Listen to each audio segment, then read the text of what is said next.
Good afternoon. Grammar series के तहत हकीम Ali sir classes में आपका पुनः हार्दिक स्वागत है। साथियों, हम प्रायः शब्दों के समूह प्रयोग में लाते हैं, ऐसे शब्दों के समूह को प्रयोग में लाते हैं जिनमें सब्जेक्ट और वर्ब का कॉम्बिनेशन नहीं होता है, इसीलिए वे अपने अर्थ को कंप्लीटली एक्सप्रेस करने में असमर्थ होते हैं। तो शब्दों का समूह जिसमें सब्जेक्ट और वर्ब का कॉम्बिनेशन ना हो, शब्दों का समूह हो और अपने अर्थ को कंप्लीटली एक्सप्रेस ना कर पाए, ऐसे शब्दों के समूह को हम क्या कहते हैं, आज हम इस चीज़ को समझने की कोशिश करेंगे और हम यह भी जानेंगे कि इसके काइंड्स कितने होते हैं। तो वीडियो के अंत तक आप बने रहिए इस चीज़ को, इस टॉपिक को क्लियर करने के लिए। अक्सर हम लोग यूज करते हैं far and wide, bring up, all in all, get rid of. ये जो सारे शब्दों का समूह हम प्रयोग में ला रहे हैं, इसमें हम देख रहे हैं न तो सब्जेक्ट है और न ही वर्ब का कॉम्बिनेशन है, इसीलिए इनका अर्थ भी क्लियर नहीं है। तो शब्दों के ऐसे समूह को हम क्या कहेंगे? शब्दों के ऐसे समूह को ही हम फ्रेज कहते हैं। आज हम लोग इस फ्रेज को समझेंगे।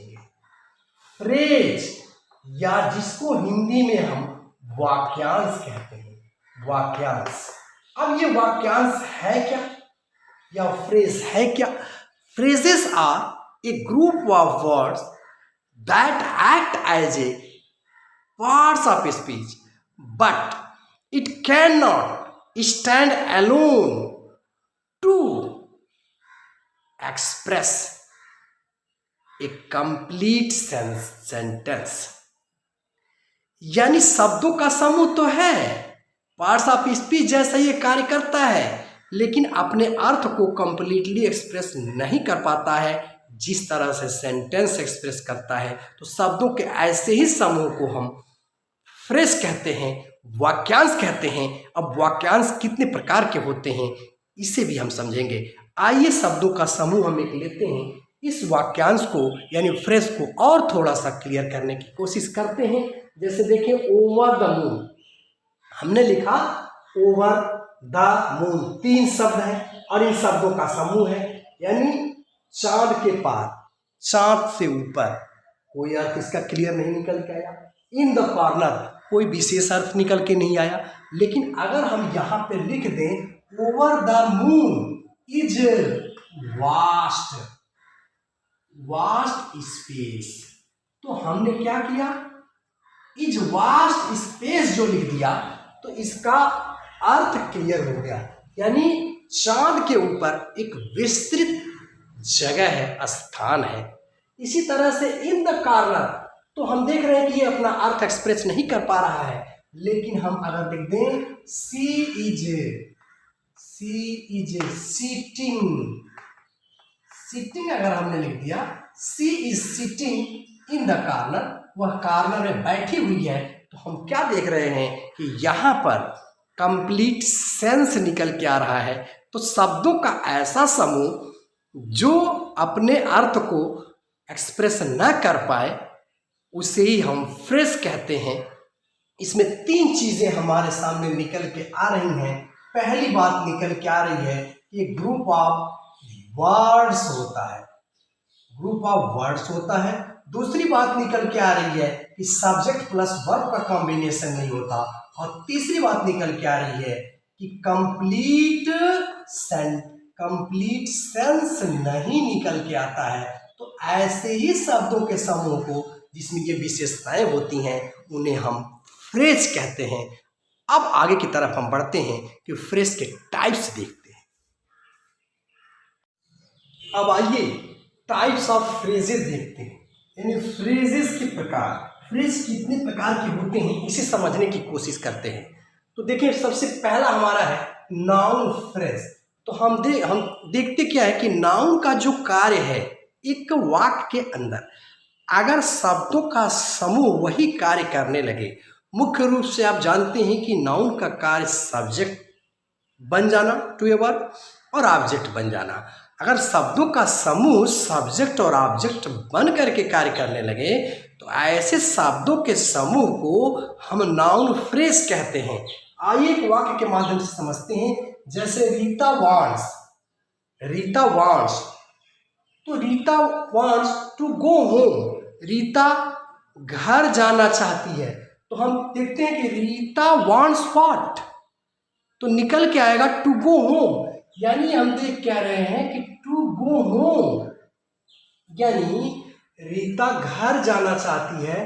तो हम देख रहे हैं टू गो होम जो ये शब्दों का समूह है, ये क्या हुआ हमारा, यानी इसके साथ मिल रहा है तो इसका अर्थ पूरा हो रहा है, ये ऑब्जेक्ट के रूप में काम कर रहा है, इसलिए हमारा ये हो गया नाउन फ्रेज हमारा हो गया। एक और वाक्य लेते हैं। A boy is in the pond shouted for help, तो हु शाउटेड फॉर हेल्प, तो आंसर निकल के आएगा a boy in the pond, एक लड़का जो तालाब में है। तो हम क्या देख रहे हैं, a boy is in the pond, ये हम देख रहे हैं कि a boy is in the pond, ये इसका सब्जेक्ट के रूप में यूज में आ रहा है, तो शब्दों का समूह है। A boy is in the pond, एक लड़का जो तालाब में है। शाउटेड फॉर हेल्प, यानी ये हमारा क्या हुआ, सब्जेक्ट बन गया। A boy is in the pond, ये हमारा नाउन क्लास हो गया। तो इस तरह से हम देख रहे हैं कि शब्दों का समूह अगर नाउन के जैसा कार्य करता है तो उसे हम नाउन क्लास कहते हैं। अब आइए हम दूसरा देखते हैं, एडजेक्टिव क्लास। एडजेक्टिव का मतलब हम जानते हैं कि संज्ञा और सर्वनाम की विशेषता बताने वाले शब्दों को विशेषण कहते हैं। अगर शब्दों का समूह संज्ञा या सर्वनाम की विशेषता बताने लगे तो वह एडजेक्टिव क्लास कहलाएगा, एडजेक्टिव फ्रेज कहलाएगा। आइए देखते हैं, जैसे ही इज वियरिंग, वो पहने हुए हैं ए नाइस येलो शर्ट। तो हम क्या देख रहे हैं कि शर्ट हमारा जो नाउन है, इस नाउन की विशेषता ए नाइस येलो, एक सुंदर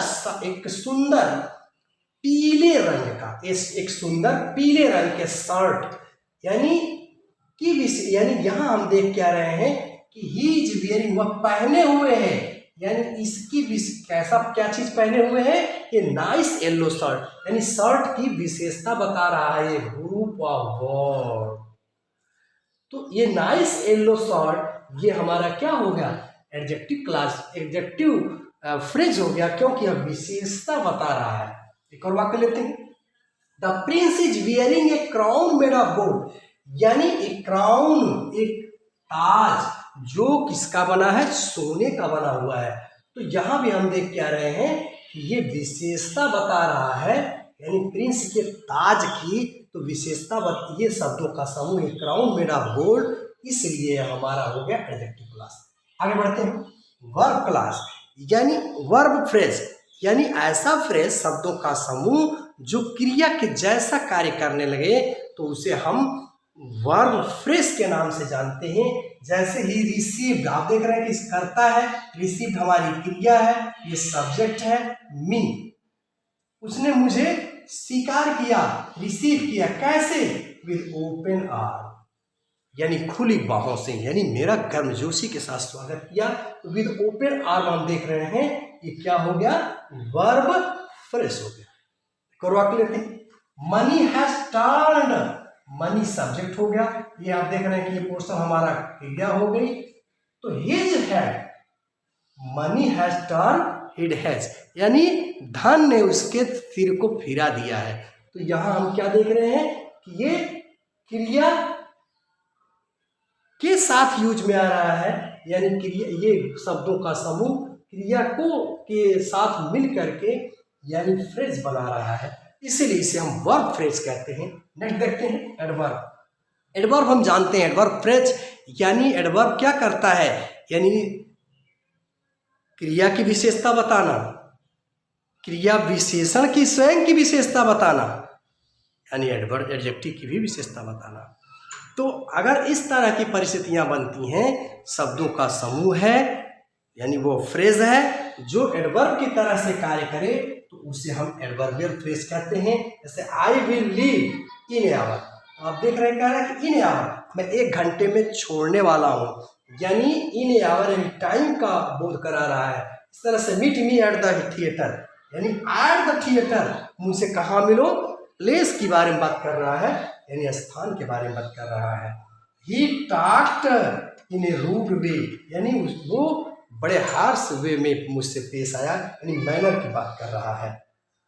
he is all in this office, यानी वह इस ऑफिस में सर्वे सर्वा है। तो ही इज, ये ऑल इन ऑल, ये क्या देख रहे हैं हम, यह भी हमारा जो है एडवर्बियल फ्रेज है। इस तरह से नेक्स्ट प्रीपोजिशनल फ्रेज। प्रीपोजिशन का मतलब ही हम जानते हैं कि संज्ञा और यह संज्ञा से संज्ञा का क्या रिश्ता है, यानी एक शब्द का दूसरे शब्द से, एक सेंटेंस का दूसरे सेंटेंस से, एक उपवाक्य का दूसरे उपवाक्य में के बीच में क्या रिश्ता है उसको एक्सप्रेस करता है, तो वो हमारा प्रीपोजिशन है। तो अगर शब्दों का समूह प्रीपोजिशन का कार्य करने लगे तो उसे हम प्रीपोजिशनल फ्रेज कहेंगे। जैसे दिस ओल्ड मैन, यह बूढ़ा आदमी, is at the point of death, यानी मरने ही वाला है। तो इस तरह से हम क्या देख रहे हैं कि हमारा प्रीपोजिशनल फ्रेज है। आइए प्रीपोजिशन के कुछ और टाइप्स को देखते हैं, समझने की कोशिश करते हैं। जैसे देखिए इन्फिनिटिव फ्रेज। इन्फिनिटिव में आप जानते हैं कि क्रिया के पहले जो है टू का प्रयोग कर दिया जाता है तो इन्फिनिटिव का कार्य करता है। जैसे I enjoy to drink milk, तो आप देख रहे हैं to drink milk, to drink milk जो है इन्फिनिटिव का कार्य कर रहा है, इसलिए हमारा इन्फिनिटिव फ्रेज है। जैसे एक और वाक्य लेते हैं, he made a plan two by A car, यानी उसने एक योजना बनाई, क्या, टू बाई ए कार, यानी कार खरीदने की। तो आप देख रहे हैं कि ये इन्फिनिटिव फ्रेज है। इसी तरह से आइए जीरन। जीरन आप जानते हैं कि क्रिया के फर्स्ट फॉर्म में आईएनजी जोड़ दिया जाता है। जैसे sleeping late in night is not good for health, sleeping late in night is not good habit. तो आप देख क्या रहे हैं कि स्लीपिंग लेट इन नाइट ये हमारा जीरेंडियल फ्रेज है। आगे देखते हैं पार्टिसिपल। पार्टिसिपल आप जानते हैं कि हुआ हुई करके आता है और जीरेंड में आप जानते ही हो। जैसे शाउटिंग इन स्ट्रीट ही फेल डाउन, यानी गलियों में चिल्लाते हुए वह गिर पड़ा। तो शाउटिंग इन स्ट्रीट यानी चिल्लाते हुए, वह हुए ही करके आता है, जानते हो। पार्टिसिपल में प्रेजेंट पार्टिसिपल, पास्ट पार्टिसिपल और पार्टिसिपल होता है। तो फिर फेल डाउन, तो यहाँ हमारा पार्टिसिपल का कार्य कर रहा है, इसीलिए पार्टिसिपल प्रीपोजिशन है। इसमें जीरेंड का कार्य कर रहा है ये, इसीलिए जीरेंडियल प्रीपोजिशन है। आगे बढ़ते हैं कंजक्शनल फ्रेज। कंजक्शन का काम आप जानते ही हो कि दो वाक्यों को आपस में जोड़ने का कार्य करता है। तो इसी को हम कोरिलेटिव कंजक्शन के नाम से भी जानते हैं। जैसे the cake looked delicious but it tested A bit dry, तो केक जो है डिलीशियस दिख रहा है लेकिन इसका टेस्ट क्या है, थोड़ा ड्राई है। तो बट यहां से लेके यहां तक हम देख रहे हैं but it tested A bit dry, ये हम देख रहे हैं ये कंजक्शनल फ्रेज है। एक और वाक्य लिखते हैं, ही वर्कड हार्ड, वो कठिन परिश्रम किया, किस लिए, सो दैट ही मे पास, ताकि वह पास हो सके। अगर ही वर्कड हार्ड सो ही मे पास लिख देते तो ये हम देखते कंजक्शनल फ्रेज ना होता, लेकिन सो दैट यहाँ लगा हुआ है, यानी पेयर में आप जानते हो लगे हुए हैं, तो इसलिए कंजक्शनल फ्रेज है। Next interjection. इंटरजेक्शन आप जानते हो कि भाई सडन एक्सप्रेशन ऑफ और फीलिंग्स, यानी हमारी भावनाओं का सडन एक्सप्रेशन क्या है, इंटरजेक्शन होता है। तो अगर शब्दों का समूह जो है इंटरजेक्शन का कार्य करने लगे तो उसे हम इंटरजेक्शनल फ्रेज के नाम से जानते हैं। जैसे व्हाट ए मिरेकल, कितना अद्भुत बात है, कितनी चमत्कार की बात है। Ravi has come to the programme, यानी रवि जो है प्रोग्राम में आ चुका है। तो व्हाट ए मिरेकल हम देख रहे हैं कंजक्शन, एक ग्रुप शब्दों का समूह है और ये इंटरजेक्शन के रूप में कार्य कर रहा है, इसलिए इंटरजेक्शनल फ्रेज है। Oh no what will happen now, oh no, अरे वो कह रहा है कि अब क्या घटित होने वाला है, तो ये देख रहे हैं इंटरजेक्शनल फ्रेज है। एलस द वुमन हैज डाइड, यानी दुख की बात है कि वो औरत मर चुकी है। तो इस तरह से हम देख रहे हैं ये भी जो है फ्रेज के टाइप्स होते हैं। अगर इस चैनल पे आप नए हैं तो इस चैनल को सब्सक्राइब करें, लाइक करें और कमेंट करना बिल्कुल ना भूलें। Thanks for watching.